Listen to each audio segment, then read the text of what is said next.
Após críticas e condenações do governo dos Estados Unidos, diz que não vai mandar tropas para Gaza.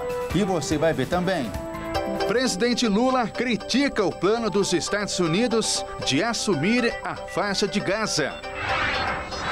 Bicheiro Vinícius Drummond é alvo em operação contra furto de combustíveis de dutos da Petrobras. Prefeitura de São Paulo entregou apenas 8 dos 125 projetos de drenagem prometidos em 10 anos. E ainda, Santos e Botafogo de Ribeirão Preto se enfrentam nessa noite. E claro, toda a expectativa está na volta do aniversariante Neymar ao gramado.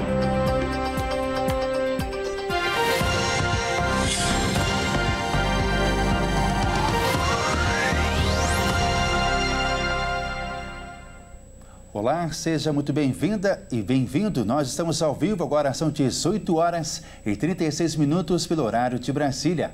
Eu sou Ismael Nascimento e a partir de agora você confere comigo as principais notícias desta quarta-feira. Após Trump ser criticado por líderes mundiais ao anunciar o plano de assumir Gaza, a porta-voz dos Estados Unidos informou que ele não deslocará os palestinos em definitivo.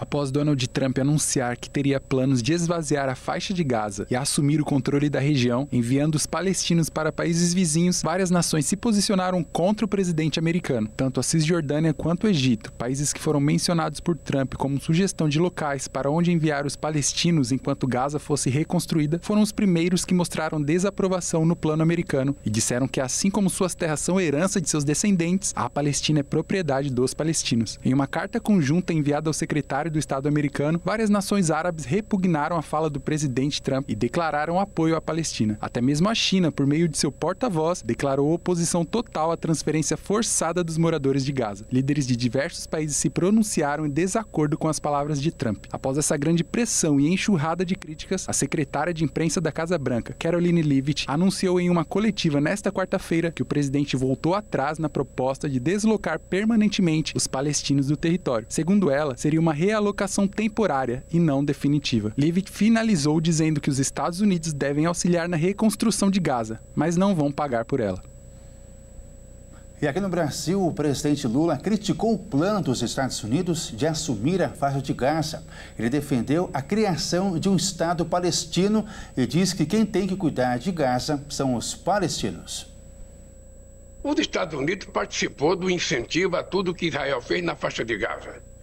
Então não tem sentido o presidente dos Estados Unidos se reunir com o presidente dos Estados Unidos, de Israel, o Netanyahu, e dizer, olha, nós vamos ocupar Gaza e vamos recuperar Gaza e vamos morar em Gaza, e os palestinos vão para onde? Aonde que eles vão viver?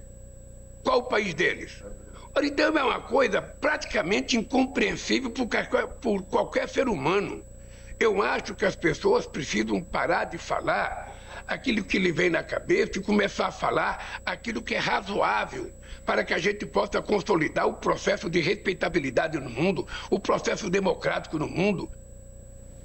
O contraventor Vinícius Drummond, herdeiro do bicheiro Luizinho Drummond, é alvo da Operação Ouro Negro da Polícia Civil do Rio de Janeiro contra o furto de combustíveis de dutos subterrâneos da Petrobras. Quem traz as informações deste caso é o repórter Anderson Nascimento. O contraventor Vinícius Drummond, herdeiro do bicheiro Luizinho Drummond, é alvo da Operação Ouro Negro da Polícia Civil do Rio de Janeiro. Segundo investigações, ele era o chefe estratégico e financeiro da quadrilha. Vinícius é considerado um dos membros da nova cúpula do Jogo do Bicho do Rio. Ao lado de Adilcinho e Rogério Andrade, o bando agia no Rio de Janeiro e em outros estados, extraindo, sobretudo, petróleo, a fim de revendê-lo como matéria-prima para a produção de asfalto, borracha e plástico. A Delegacia de Defesa dos Serviços Delegados apurou que a quadrilha furtava petróleo dos tubulões com recursos do Jogo do Bicho. O dinheiro era usado para comprar equipamentos de última geração e para alugar veículos de transporte de combustíveis, além de pagar funcionários. A quadrilha tinha níveis e funções bem estruturados. Havia os perfuradores, os transportadores transportadores e os informantes que avisavam a chegada da polícia. Além de Vinícius, a investigação revelou o envolvimento direto de Franz Dias Costa e Mauro Pereira Gabri, personagens com um histórico consolidado em esquemas de furtos e outras atividades ilícitas. Agentes da DDSD saíram para cumprir 5 mandados de busca e apreensão. Não há mandados de prisão. Ainda de acordo com a DDSD, a locadora de veículos utilizada pelo grupo criminoso para facilitar o furto de petróleo é a mesma envolvida no caso do homicídio do advogado Rodrigo Marinho Crespo, em fevereiro de 2024. O assassinato do advogado teria relação com conflitos internos da contravenção. O veículo usado naquela ação criminosa foi alugado por uma empresa de fachada, supostamente vinculada à mesma organização, agora desarticulada pela Polícia Civil.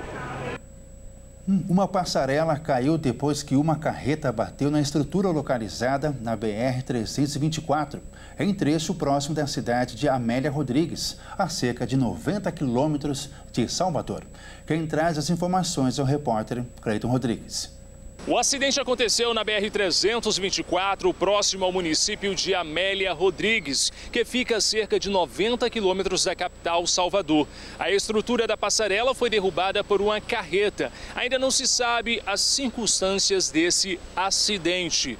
No período da manhã de hoje, a BR ficou interditada nos 2 sentidos da via. De acordo com a Polícia Rodoviária Federal, o motorista da carreta sofreu ferimentos leves. Durante a manhã, o engarrafamento de 3 quilômetros foi registrado no sentido Feira de Santana e outro de 8 quilômetros no sentido Salvador. Operários trabalharam durante toda a manhã para poder realizar a remoção da estrutura. E por volta de 10 horas da manhã, a segunda faixa, sentido Salvador, já havia sido liberada. Agora, a polícia investiga o que provocou realmente esse acidente. E veja a seguir, a Prefeitura de São Paulo entregou apenas 8 dos 125 projetos de drenagem prometidos em 10 anos. E ainda, Santos e Botafogo de Ribeirão Preto se enfrentam nessa noite. Nós voltamos já.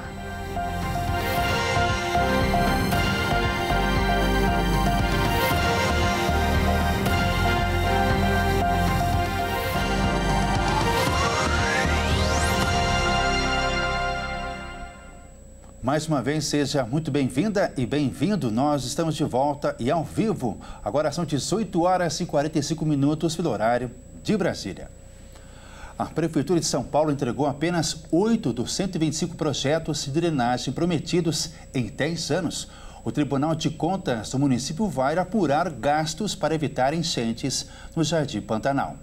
A Prefeitura de São Paulo apresentou 125 projetos de drenagem urbana para a capital nos últimos 10 anos, mas apenas 8 foram entregues. 5 dessas obras estão na Zona Norte, uma na Zona Oeste e 2 na Zona Leste, região onde fica o Jardim Pantanal, bairro que está debaixo d'água há 5 dias. Os 125 projetos apresentados compõem um plano diretor de drenagem da cidade, aprovado em 2016, ainda na gestão do ex-prefeito Fernando Haddad. Nesta quarta-feira, o Tribunal de Contas Municipal disse que vai apurar as ações de gastos da Prefeitura de São Paulo para evitar as enchentes no Jardim Pantanal. O pedido de apuração para a região do Jardim Pantanal partiu do conselheiro Eduardo Tuma, que é relator da Secretaria Municipal da Subprefeitura. A Prefeitura da capital disse que a atual gestão investiu 7,8 bilhões de reais no combate às enchentes desde 2021 e que, só no ano passado, 90% dos recursos destinados ao combate das enchentes foram investidos. Sob a atual situação do Jardim Pantanal, a Prefeitura disse que distribuiu mais de 1.000 cartões de emergência no valor de R$1.000 para moradores e que a expectativa era que nesta quarta-feira a água fosse bombeada da rua Simão Rodrigues, mas que precisava esperar o nível do rio Tietê diminuir para bombear a água das ruas mais próximas do rio. Um teto de uma igreja em Salvador desabou durante um encontro. 6 pessoas ficaram feridas e ao menos uma pessoa acabou morrendo. Vamos acompanhar. O teto da igreja localizada em Salvador desabou na região onde as pessoas estavam reunidas. 6 pessoas tiveram ferimentos leves e uma não resistiu. Imagens gravadas por testemunhas mostram os escombros após o desabamento. Equipes do Corpo de Bombeiros foram ao local para identificar as vítimas, que ficaram presas nos destroços. A Polícia Militar isolou a área e o SAMU prestou ajuda aos sobreviventes. A igreja fica localizada em um ponto turístico muito movimentado na capital baiana. A estrutura foi erguida entre os séculos 17 e 18 e foi tombada como patrimônio material do Brasil. Porém, a construção interior já enfrentava problemas há anos. As pinturas e teto estavam desgastados, as pilastras sem reboco e o piso desnivelado. Em 2023, um dos pátios da igreja foi parcialmente fechado porque havia risco de queda do ponto direito mais alto. Infelizmente, na última reestruturação, as melhorias não foram feitas em todas as partes da igreja. O governo federal vai pagar mais de 30 bilhões de reais de abono a quase 26 milhões de trabalhadores.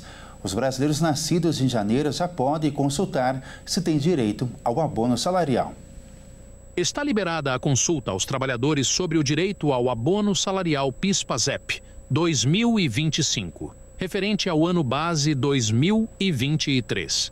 O pagamento começa em 17 de fevereiro para os beneficiários nascidos em janeiro e segue de acordo com o calendário. O abono salarial é um benefício no valor de até um salário mínimo, concedido anualmente a trabalhadores da iniciativa privada, pelo PIS, e a servidores públicos pelo PASEP, que atendem aos requisitos do programa. No geral, têm direito ao abono pessoas que trabalharam durante pelo menos 30 dias no ano base e receberam até 2 salários mínimos por mês. O calendário de pagamento de 2025 foi unificado. Assim, tanto os trabalhadores da iniciativa privada como os servidores públicos vão receber de acordo com o mês de nascimento de cada beneficiário. O banco de recebimento, data e os valores, inclusive de anos anteriores, estão disponíveis para consulta no aplicativo Carteira de Trabalho Digital e no portal gov.br. Os valores ficarão disponíveis para saque até o encerramento do calendário, em 29 de dezembro de 2025. Segundo o Ministério do Trabalho, ao todo, em 2025, serão disponibilizados 30 bilhões e 700 milhões de reais para pagamento do benefício a cerca de 25 milhões e 800 mil trabalhadores. Agora é hora da gente falar de esportes aqui no Jornal das 18h30. E quem traz as informações é a Maíra Anjos. Boa noite, Maíra. E vamos começar falando do Neymar, porque finalmente chegou o dia dele estrear, não é? Exatamente, Ismael. Boa noite a você e a todos que nos assistem. Chegou a hora que todo mundo esperava. Santos e Botafogo de Ribeirão Preto se enfrentam nessa noite. E claro, toda a expectativa está na volta do aniversariante Neymar ao gramado da Vila Belmiro. O dia mais aguardado pelo torcedor santista nos últimos 12 anos finalmente chegou. Neymar Júnior inicia nesta noite sua nova era pelo clube após sua saída em 2013. O Santos vai enfrentar o Botafogo São Paulo às 21h35 pela 7ª rodada do Campeonato Paulista na Vila Belmiro. Neymar reestreia pelo Santos no dia do seu aniversário de 33 anos e deixa claro a todos que está plenamente feliz. O craque precisava sentir novamente o amor da torcida e estar com os amigos e familiares na Baixada Santista. A meta do jogador é retomar ao bom condicionamento físico, a alegria e paixão em jogar futebol e ficar o quanto antes disponível para retornar à seleção brasileira. Por isso, quer engatar uma boa sequência de jogos no Peixe. O craque tem chance de começar como titular, mas se iniciar no banco será usado no segundo tempo. A forma física do jogador vem agradando aos santistas nesses primeiros dias de trabalho. Neymar está em plena forma física e treinou sem qualquer tipo de restrições. Continua veloz e capaz de executar todos os movimentos que sua posição em campo pede. A pressa para Neymar atuar também se dá ao seu contrato curto com o Peixe, até 30 de junho deste ano. Nesses 5 meses, o craque poderá fazer apenas 24 jogos no total, contando estadual, Brasileirão e Copa do Brasil. No Paulistão, até 10 jogos se o Santos for à final. os jogos de ida e volta da terceira fase da Copa do Brasil e as 12 primeiras rodadas do Brasileirão até 15 de junho, quando a competição será paralisada por conta do Super Mundial de Clubes. A seleção brasileira tem jogo das eliminatórias da Copa no fim de março contra Colômbia e Argentina. E Dorival Júnior está de olho na situação física de Neymar, que, se estiver tudo em ordem, é certeza de convocação. O período, inclusive, antecede o início do Campeonato Brasileiro. Para esta noite, existe a promessa de uma grande festa. Após anúncio de Neymar, o quadro de associados do Santos foi a quase 73 mil e, com isso, vendeu todos os ingressos para o jogo de hoje. Prepara uma série de ações para exaltar a reestreia do ídolo com a camisa 10. Uma dessas ações é em conjunto com o Sem Parar. O torcedor que pegar a estrada para chegar à Baixada Santista terá o pedágio pago pelo clube. Após esse jogo, os 2 próximos compromissos do Peixe serão fora de casa, contra o Novo Horizontino no domingo e contra o Corinthians no dia 12 na Neoquímica Arena. Maíra, e além do Neymar, temos outro craque fazendo aniversário hoje.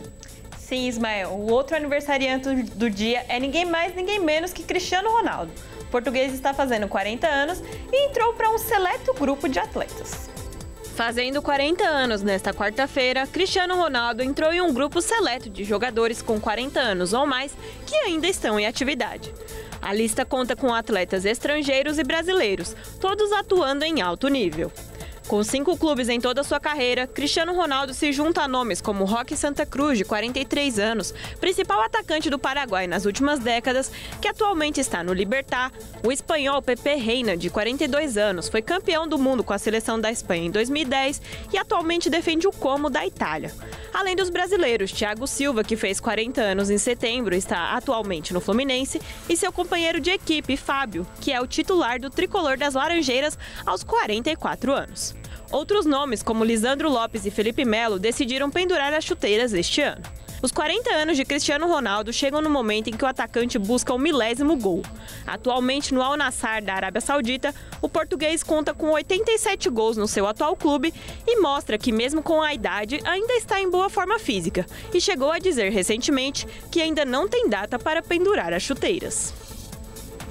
Bom, Ismael, por hoje é só. Eu fico por aqui, um grande abraço e até mais. Obrigado pelas informações, Maíra. Um grande abraço e até mais. O Jornal das 18h30 termina aqui e eu retorno às 20 horas com o Jornal Toda Hora. Uma boa noite. Tchau.